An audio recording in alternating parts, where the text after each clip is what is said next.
Bonjour. 오늘은 프랑스인 관광객들에게 조금은 민감한 어떤 질문들을 받았을 때 적절하게 대응하는 그런 전략적인 멘트들을 함께 배워보도록 하겠습니다. 가령 정치적 이슈나 어떤 뭐 북한, 일제 식민지 관련된 그런 질문들을 받았을 때 잘 대답하는 방법 시작해 볼게요. 자, 첫 번째 질문입니다. 한국은 일본을 아직도 미워하는가? 우리 두 나라 사이의 어떤 반감에 대한 질문이 들어왔습니다. 이때 전략은 너무 감정을 일반화하는 것을 피하고요. 정부의 관점, 역사적 관점, 어떤 국민의 관점, 가이드로서의 나의 개인적 관점을 구분하는 것이 중요한 것 같습니다. 자, 준비한 멘트 시작하겠습니다. 먼저 프랑스어 버전 살펴보고 한국어로 해석도 같이 이어가 볼게요. Les relations entre la Corée et le Japon sont complexes, principalement en raison de la période coloniale.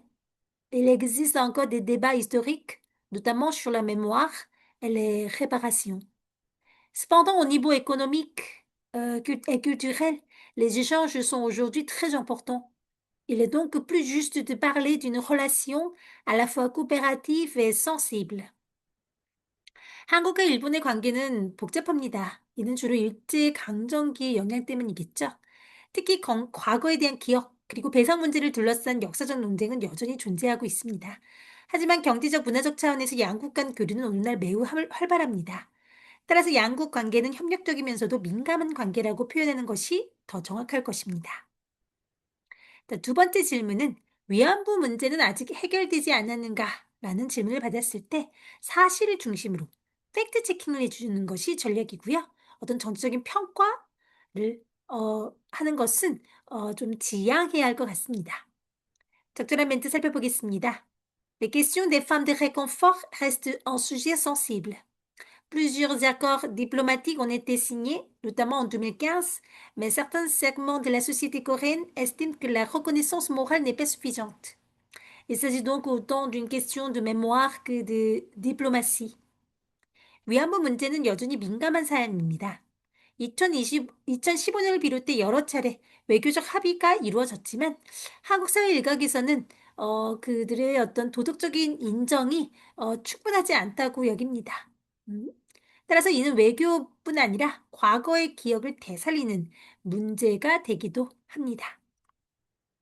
세 번째 질문입니다. 한국은 중국과 미국 중 어느 편이냐? 민감한 질문입니다. 균형 잡힌 외교를 강조하는 멘트를 쳐볼게요. La Corée du Sud est alliée militairement aux États-Unis, mais la Chine est son premier partenaire commercial. La politique coréenne consiste donc souvent à maintenir un équilibre stratégique entre sécurité et économie. 한국은 미국과 군사동맹 관계를 맺고 있지만 주요 무역 파트너는 사실 중국입니다. 따라서 한국의 정책은 안보와 경제 사이의 전략적 균형을 유지하는 데 중점을 두는 경우가 많습니다. 네 번째 질문입니다. 왜 아직도 한국은 통일이 안 되었나요? 이념, 체제 차이를 설명해 주면 됩니다. La division ne repose pas seulement sur une frontière physique, mais sur deux systèmes politiques, économiques et idéologiques profondément différents. La réunification nécessiterait des transformations majeures et un consensus international. 분단은 단순히 물리적 국경에 기반한 것이 아니라 근본적으로 다른 두 정치, 경제, 이념 체계에 뿌리를 두고 있습니다. 통일을 위해서는 대대적인 변화와 국제적 합의가 필요합니다. 다섯 번째 질문. 북한은 정말 위험한가요? 공포를 조장하는 내용 할 필요 없고요. 현실이 있는 그대로 설명해 보겠습니다. Les tensions existent notamment autour des essais nucléaires. Cependant, la situation est surveillée de près par la communauté internationale et la vie quotidienne en Corée du Sud reste stable et sûre.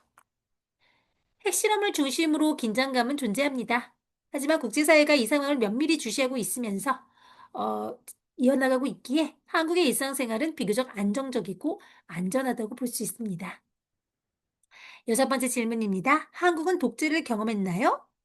자, 민주화 과정을 강조하는 스토리텔링을 이어가면 될 것 같습니다. Oui, notamment dans les années 1960, à 1980. Mais le mouvement démocratique de 1987 a conduit à des élections libres et à la consolidation démocratique. Aujourd'hui, la Corée du Sud est une démocratie pleinement fonctionnelle. 네, 특히 1960년대부터 1980년대까지가 그랬습니다. 하지만 1987년 민주화 운동은 자유선거와 민주주의 공고화를 가져왔다고 볼 수 있습니다. 오늘날 한국은 완전한 민주주의 국가입니다. 일곱 번째 질문입니다. 왜 한국은 출산율이 이렇게 낮나요? 사회적 구조 설명해 볼게요. Le faible taux de natalité est lié au coût élevé du logement, à la pression éducative et aux exigences professionnelles. C'est un défi social plus qu'idéologique. 저출산은 높은 주택 가격, 교육 부담, 직업적 요구와 연관되어 있습니다. 이는 이념적인 문제라기보다는 사회적인 문제입니다. 여덟 번째, 한국은 단일 민족 국가인가요? 과거와 현재를 구분해서 설명할 필요가 있습니다. Traditionnellement, la Corée se percevait comme ethniquement homogène, mais aujourd'hui, la société devient progressivement plus multiculturelle, notamment à travers l'immigration et les mariages internationaux. 한국은 전통적으로 민족적으로 동질적인 사회라고 여겨져 왔습니다. 그러나 오늘날 사회는 특히 이민과 국제 결혼을 통해 점차 다문화되고 있습니다. 아홉 번째 질문입니다. 식민지 경험이 한국 정체성에 어떤 영향을 주었습니까? 피해자 담론을 과도하게 강조할 필요는 없고요. 앞으로의 어떤 발전된 모습에 초점을 둔 회복력을 강조하는 멘트가 적절할 것으로 보입니다. La période coloniale a profondément marqué la conscience nationale. Elle a renforcé l'importance de la langue coréenne, de la culture et de l'indépendance politique. On peut dire que la modernité coréenne s'est construite à la fois dans la souffrance et dans la résilience. 식민지 시대에는 민족 의식의 깊은 흔적을 남겼습니다. 한국어, 한국 문화, 그리고 정치적 독립의 중요성을 더욱 강화시켰죠. 한국의 근대화는 고난과 역경 속에서 이루어졌다고 볼 수 있습니다. 그것이 우리를 더 회복하게 만드는 것이죠. 열 번째 질문입니다. 한국은 민족주의적인가요? 너무 방어적인 입장은 피할 필요가 있습니다. Le sentiment national est fort en raison d'une histoire marquée par les invasions et la division, mais la Corée est aussi très ouverte à la mondialisation et aux échanges internationaux. 침략과 분단의 역사로 인해 민족주의적 정서가 강한 편은 맞지만 한국은 세계화와 국제 교류에도 매우 개방적입니다. 자, 고급 대응. 핵심 원칙은요, 너무 우리가 피해자다 하는 그런 감정적의 표현, 감정에 호소하는 표현은 피하는 것이 좋습니다. 또한 특정 국가를 언급하여 비난하는 것도 좋지 않습니다. 양면성이 있고 입체적인 문제들이기 때문에 콤플렉스, 복잡하다라는 표현으로 활용하시면 좋을 것 같고요. 중립적 단어, 메모ire, 기억, 디플로마시, 외교, 에클리브, 균형. 그리고 부정적 단어보다는 긍정적 단어를 사용하는 것을 추천드립니다. 현재 협력하고 있으니 미래지향적인 그런 긍정적 관계를 강조해 주는 것이 좋습니다. 어려운 질문을 받았을 때 쿠셔닝 표현도 알려드리겠습니다. 완충 표현. C'est une question complexe et les opinions peuvent varier. 이는 복잡한 문제이며 의견이 분분할 수 있다. 어느 한쪽의 입장을 내가 선택하지 않겠다는 자세고요. Il existe plusieurs perspectives historiques sur ce sujet. 이 주제에 대해서는 여러 역사적 관점이 존재한다. 어느 한쪽 면만 강조할 것이 아니라 입체적으로 조망할 필요가 있을 때 표현하시고요.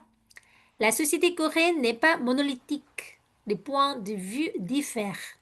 한국 사회는 단일체가 아니다. 다양한 견해가 존재한다. 다양성을 어필할 때 쓰시고요. Il est important de distinguer mémoire historique et relations diplomatiques actuelles. 역사적 기억과 현재 외교 관계를 구분하는 것이 중요하다. 과거에 있었던 일과 현재에 있었던 일을 너무 멜랑지할 필요는 없다는 거죠. 마지막 균형감 있는 멘트로 자료 준비 마치겠습니다.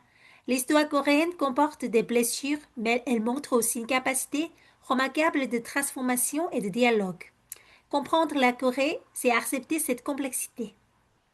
한국의 역사는 상처를 안고 있지만 동시에 놀라운 변화와 대화의 가능성을 보여줍니다.